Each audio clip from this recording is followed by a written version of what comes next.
Life is short, yet most people live as though they have infinite time. Here's the reality. The average person has about 30,000 days. That's it. Think about this. If you're 30 years old, you've already used up 11,000 of those days. They're gone, never coming back. You might think, I'll do it someday, but someday is a dangerous word. It tricks you into believing you have all the time in the world. In the next 15 minutes, you'll learn powerful strategies to make your time truly count. Not just by managing it, but by genuinely living it. These aren't generic time management tips. These are deep insights into how life actually works. Chapter 1. Time Perception and Psychology.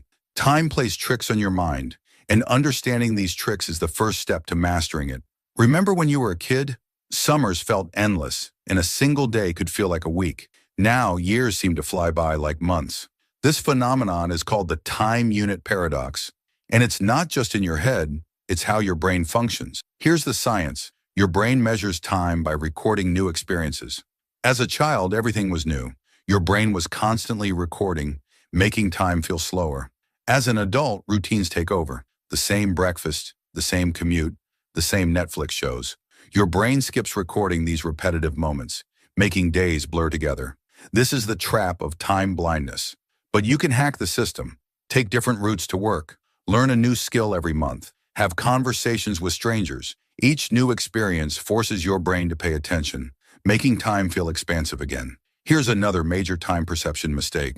We constantly overestimate what we can achieve in a day, but massively underestimate what we can accomplish in a year. This is why so many people quit their goals too soon. Chapter 2. Priority Management. Most people confuse being busy with being productive. They fill their days with tasks that feel important, but don't actually matter. Here's a powerful tool. The deathbed test. Picture yourself at 90 years old, looking back on your life. Will you care about that extra hour spent at the office? Or will you value the time you spent with loved ones? Suddenly, your priorities become crystal clear. Here's what successful people understand.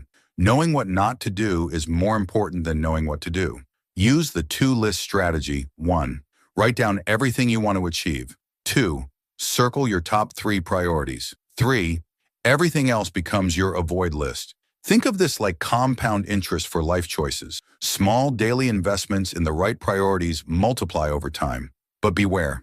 Social media, busy work, and constant distractions will steal your attention from what truly matters. The solution? Ruthlessly eliminate the non-essential. Your time is far too precious for anything else. Chapter 3. Relationship Dynamics. Relationships are like bank accounts. Every small interaction is either a deposit or a withdrawal. A genuine compliment? That's a deposit. Being consistently late? That's a withdrawal. And just like real banks, you can't make withdrawals if you haven't made deposits. Have you ever thought, I don't understand why they're upset. I only reach out when I need something? That's exactly the problem. Most people focus on big gestures, expensive gifts, or grand celebrations. But here's the truth. Small daily deposits matter far more. A random text to check in, remembering small details, or being there during tough times, these actions carry lasting weight. Here's something counterintuitive. Shared suffering builds stronger bonds than shared pleasure. Facing challenges together creates deeper connections than simply having fun. And don't underestimate your weak ties, those casual acquaintances and distant friends. They're often your bridges to new opportunities, ideas, and perspectives. While strong ties offer comfort, weak ties help you grow. Want to expand your sense of time? Help others. It's the ultimate paradox. Giving your time to others makes you feel like you have more of it. Chapter 4. Career and Purpose. Your best career opportunities aren't where you think they are. They're just one step outside your comfort zone. This is what's called the adjacent possible, the sweet spot between what you already know and what you could learn. You might think, I need to stay in my lane. But that's exactly how careers become stagnant. One of the biggest career mistakes is optimizing for money too early. In your 20s and early 30s, focus on learning instead. Every new skill you acquire is like a lottery ticket for future opportunities. Money always follows knowledge. Forget the traditional career ladder. It's a trap. Modern careers are more like jungle gyms. You can move sideways, diagonally, and even backwards sometimes. Each move helps you build a unique combination of skills that makes you irreplaceable. You might feel, this job is comfortable, but comfort is career quicksand. The longer you stay in a role you've outgrown, the harder it becomes to leave. Here's a secret. Use productive procrastination. When you're avoiding one task, channel that energy into learning something new. Often these procrastination projects reveal your true passions. Chapter 5. Health and Vitality. Health isn't just about living longer. It's your life force multiplier. Every other aspect of your life either thrives or suffers depending on your health. Period. Think about it. Would you rather have 8 energized hours or 12 draining ones? Your energy levels matter more than the amount of time you have. The mindset of "I'll sleep when I'm dead" is completely wrong. Sleep isn't just rest, it's your brain's superpower. Without it, your decision-making skills are as impaired as if you were drunk. That promotion you're chasing or that relationship you're nurturing, they all depend on your brain functioning at its peak. Here's something people rarely mention. You're two different people. Morning you and evening you. Morning you makes ambitious plans, but evening you has to execute them. Don't let morning you become a tyrant. Looking for a life hack? Try micro workouts. 10 push-ups here, a quick walk there, or 5 minutes of stretching. These small movements add up over time. Your body wasn't built to sit for 8 hours straight. It was made to move. Remember this. Physical movement creates mental clarity. Stuck on a problem? Move your body, and the solution will often come to you. Chapter 6. Learning and Growth. Want to learn anything faster? Teach it to someone else. This is called the teacher effect. Explaining something forces your brain to understand it on a deeper level. You might think, "I'm not ready to teach yet," but that's exactly why you should. Your struggles make you a better teacher than an expert because you still remember what's confusing. Here's a secret learning hack. Read biographies. Why? Because each one condenses a lifetime of experiences into just a few hours. Want to avoid common mistakes? Learn from people who've already made them. Most people try to get good at everything. Smart people stay strategically bad at certain things. This is called deliberate amateurism, and it keeps your brain flexible and your ego in check. Constraints aren't your enemy. They're your superpower. Limited time, limited money, limited resources. Good. These constraints force you to be creative. And here's the most valuable skill you can learn. Knowing when to quit. Strategic quitting isn't failure. It's creating space for better opportunities. Quit quickly on things that don't serve your growth. Chapter 7. Emotional Intelligence. Your emotions have a secret timer. The chemicals responsible for creating any emotion, anger, fear, frustration, last only 90 seconds in your body. After that, you're choosing to stay in that emotion. I can't help how I feel, you might say, but here's the truth. While you can't control the first wave of emotion, you absolutely have control over the second. Think of emotional regulation as a superpower. Raw intelligence might land you the job, but emotional intelligence is what earns you the promotion. Why? Because people trust those who remain calm under pressure. Most people hide their vulnerabilities, but smart individuals use them strategically. Showing the right amount of vulnerability at the right time builds deeper trust than trying to appear perfect all the time. Here's a costly mistake: avoiding difficult conversations. These conversations are like compound interest in reverse. The longer you delay, the more emotional debt you accumulate. That small issue you're ignoring, it's growing bigger with each passing day.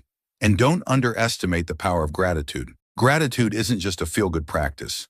Unexpressed gratitude is like money in a bank you can never withdraw. Use it or lose it.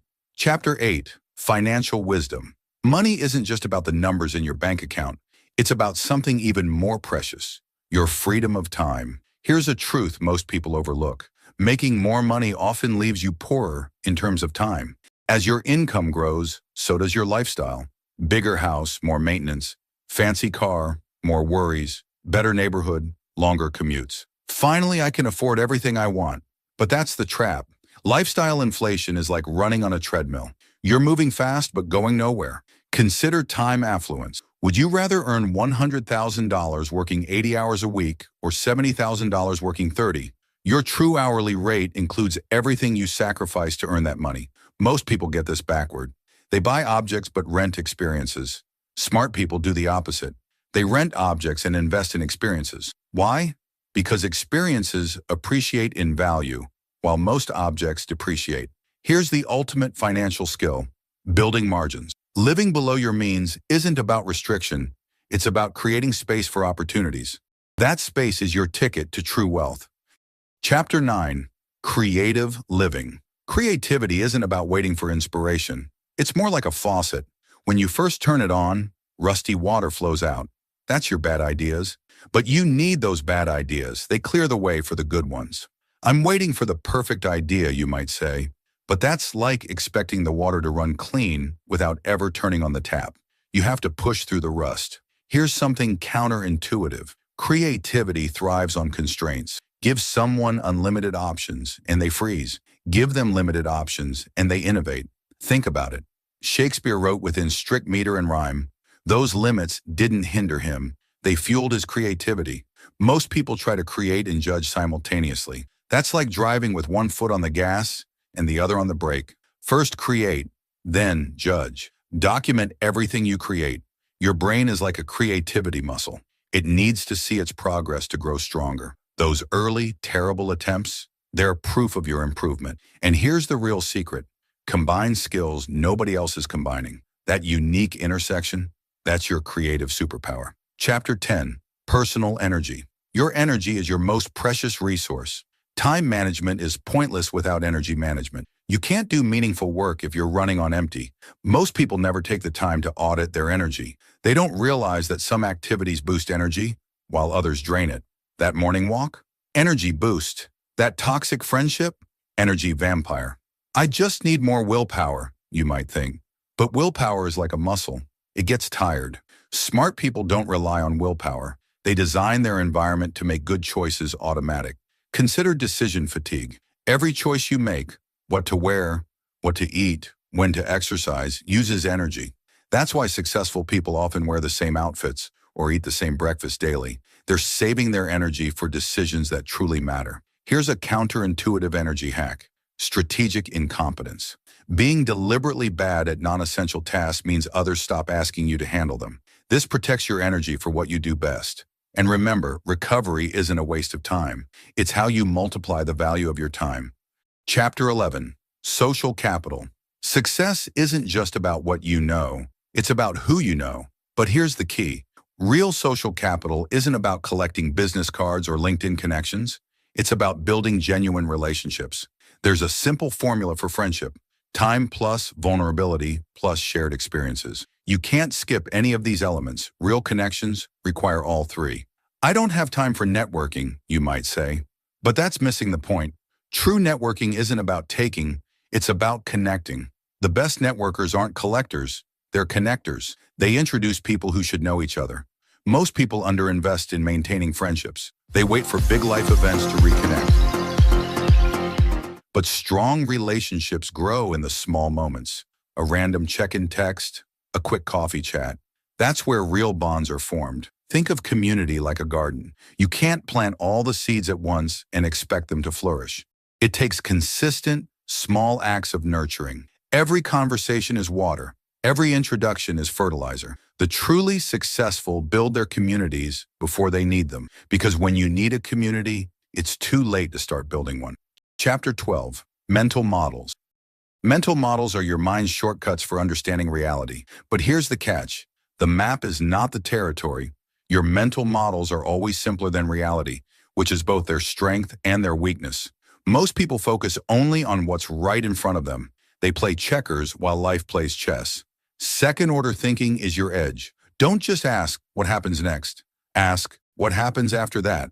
What seems like the obvious choice might not be so obvious when you dig deeper. Your mental map might be missing critical territory. That's why multiple perspectives aren't just useful, they're essential. Here's a powerful truth. Knowledge isn't power. Understanding is power. Knowledge is knowing that a tomato is a fruit. Understanding is knowing not to put it in a fruit salad. Most people collect facts. Smart people collect patterns. Consider inverse thinking. Instead of asking, how can I solve this problem, and ask, how am I creating this problem? Sometimes the solution is simply stopping the behavior that caused the problem in the first place. Chapter 13, Life Design. Your life isn't something that happens to you. It's something you actively design. Think of it as a portfolio, not just of money, but of experiences, relationships, skills, and dreams. Most people overvalue planning and undervalue testing. Life design isn't about creating perfect plans. It's about running small experiments to discover what truly works for you. I need to figure everything out first. That's exactly the wrong approach. You can't think your way into the right life. You have to test your way into it. Here's what most people miss about change. Tiny adjustments lead to massive results. Want to transform your life? Start by changing one thing for just 5 minutes. That small win builds momentum for larger changes. Consider your metrics. Most people measure their lives by society's standards: money, status, possessions. But what if you designed your own metrics? What if success meant time with family, learning new skills, or helping others? Regular life reviews aren't optional. They're essential. They help you spot problems while they're still small. Monthly reviews prevent yearly regrets. Conclusion. Life isn't about finding extra hours. It's about making your hours count. Every principle we've discussed, from time perception to relationship building, from energy management to life design, works together to craft a life worth living. Remember, time will pass whether you use it wisely or not. Your habits shape your days shape your years, and your years become your life. Start small. Choose one idea that resonated with you. Test it, refine it, and make it your own. The best time to start living fully isn't someday, it's today.